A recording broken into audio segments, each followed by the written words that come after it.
Andy Mitten is on the line from Barcelona. Morning, Andy. It's not a good morning, but good morning. So that was Kenny Cunningham post-match. Kenny was in here yesterday morning doing some really good pre-match analysis of where Manchester United could get at Barcelona. And a lot of what he spoke about happened in the opening 5-6 minutes of that game, the pace of Rashford. But the one thing he mentioned, and we talked about at the end, was Lionel Messi.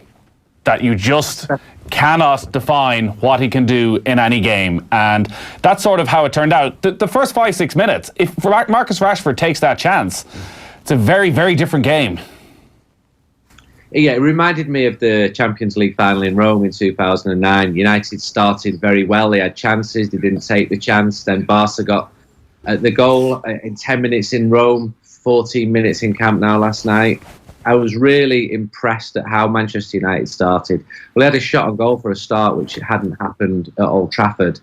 And then once they went behind, as in Rome, it killed Manchester United. Ashley Young made a couple of mistakes. Lionel Messi does this not just on one-off games. He does it consistently. I watch him 25 times a season live, and he does it most weeks. He's doing it 8 out of 10 times, and he was the best player last night. He's in a great run of form.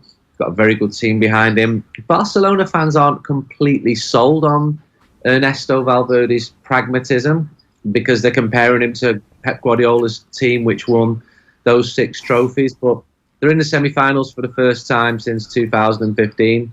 They outclassed Manchester United home and away. It wasn't vintage Barca, not in the second half at Old Trafford, and they were open.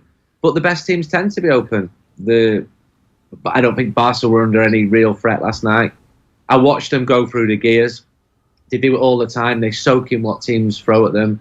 I saw Sevilla and Lyon come at them earlier this year. They soak it up, and by the 25th minute, they're so dominant that nobody can live with them. So it's disappointing for United. I sort of went into that ground thinking there's a 20% chance of a repeat of Turin or Paris, but there's an 80% chance of that not happening because they're way off the level of the best teams in the world, and Manchester United shouldn't be. They're one of the biggest free clubs in the world, and it's still a club in transition 6 years after Sir Alex Ferguson left, and in those 6 years they've not even managed a serious Premier League title challenge.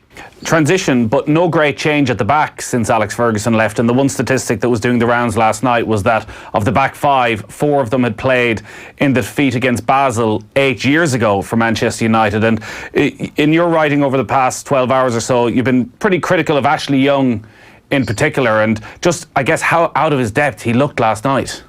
I think he's a good player. I think he's a good pro. He's had a very good career. But when your captain is playing out of position as a fullback against the best team in the world, he's going to get exposed. And he was exposed. And he's not having a good run. I think history will remember him well as a decent Manchester United player. But the golfing class was obvious. I don't like singling players out at all. But he's playing for Man United, and with that comes pressure, with it comes expectations, with it comes great remuneration. And the fullback positions have been a problem for Manchester United for some years now. It's to Young's credit that he has the versatility to fill in several positions, but he isn't playing well, and I can't pretend otherwise. And he's 33 years old, and he's not the future of Manchester United. What is the future of Manchester United? A defeat like that last night where they're pretty much outclassed. All right, a lot of it is to do with the genius of Lionel Messi. But at boardroom level, have the decisions already been made as to how much Manchester United will spend this summer, the players they're targeting? Or does a defeat like that mean that they go back home to Manchester today, they all sit down in a room and go, this is a bigger job than we thought? This is a problem for Manchester United. It's this lack of strategy. It's the fact that they're going to appoint a sporting director but haven't done. So when you saw these stories about Barca wanting Marcus Rashford this week, I wrote that story. I know my sources on that story. That story is absolutely correct. And they've been watching him for 2.5, 3 years. Not just one sporting director. They've got 3 sporting directors. They know they're almost certainly not going to get Marcus Rashford. Manchester United have got no intention of selling Marcus Rashford and don't need to. So what Barca then have is a plan B, C, D, E, F. What do Manchester United have? You can judge the players that they've brought in, and it seems to be haphazard. Had Bastian Schweinsteiger really been scouted? Radamel Falcao? Was that someone who was brought in to fit into a system, or was that someone brought on a whim after a phone call? And that worries Manchester United fans, that they're spending a lot of money, they're not spending it well. On that pitch last night were the teams with the first and second highest wage bill in world football. Barca are achieving, Manchester United are consistently underachieving. There's been some great moments. Solskjaer was the right man to get the job after those 15 wins in his first 19 games. Some very, very good players there. But the consistency of them isn't close to the best teams. I watch Barca on a very frequent basis and can't help but compare to Manchester United. Paul Pogba's a top player, but he'll have 2 good games and a dreadful game. Roy Keane was doing it 8 times out of 10, and so were 7 of his teammates. Now, we can't even compare this team to the former United team. Football is all about cycles, and United are in a low cycle at the moment. It's not a vintage team. No one pretends that it is. There's more rebuilding to be done, but it seems like Groundhog Day. I've done stuff on for yourselves for a long, long time, and we could have been having this conversation in any of the last 6 years. There's not really any light at the end of the tunnel, and every time we think there is, there's another setback. I'd love Ole Gunnar to get it right. I'd love him to recruit as well as he can in the summer. Do I have absolute conviction that Manchester United will be challenging for the Premier League in a year's time? I don't, sadly. And it doesn't seem like a quick fix the way you're talking, because we go through the defence, a massive overhaul seems to be required there, and also in all likelihood a massive overhaul in midfield. Ander Herrera expected to go to Paris Saint-Germain.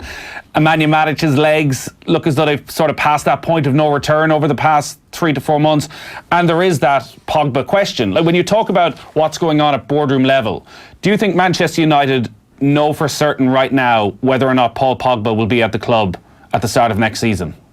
They want him to be at the club. He's got a contract to stay at the club.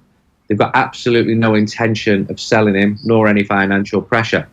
It'd basically take a player to go out on strike, which I think it'd be extremely foolish for him to do. I think he'll be reassured that the team will be built around him. He'll probably become captain, which wasn't going to happen under Jose Mourinho. But again, it's Groundhog Day with Paul Pogba. We're going to have a summer of Real Madrid being linked to him. He'd have to push the move to get the move.